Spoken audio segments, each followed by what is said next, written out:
Hello guys, afternoon స్నాక్స్లోకి అయితే నేనైతే mixture అయితే ప్రిపేర్ చేయబోతున్నాను.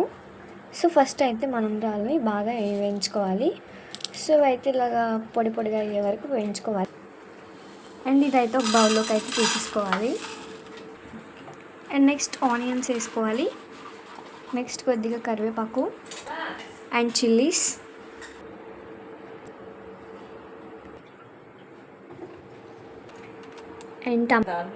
అండ్ దాల్ మిర్చిడి కూడా వేసుకోవాలి. అండ్ గుళ్ళు కూడా వేయించుకొని గుళ్ళు కూడా వేసుకోవాలి.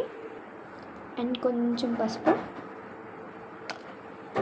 అలాగే ఉప్పు అండ్ కొంచెం కారం, అలాగే గరం మసాలా కూడా వేసుకోవాలి. అండ్ కొద్దిగా లెమన్ అయితే పిండుకోవాలి. అండ్ ఇదైతే మంచిగా మిక్స్ చేసుకొని తినడమే. చాలా టేస్టీ ఉంటుంది. ఆఫ్టర్నూన్ స్నాక్స్కి అయితే కరెక్ట్గా సూట్ అవుతుంది.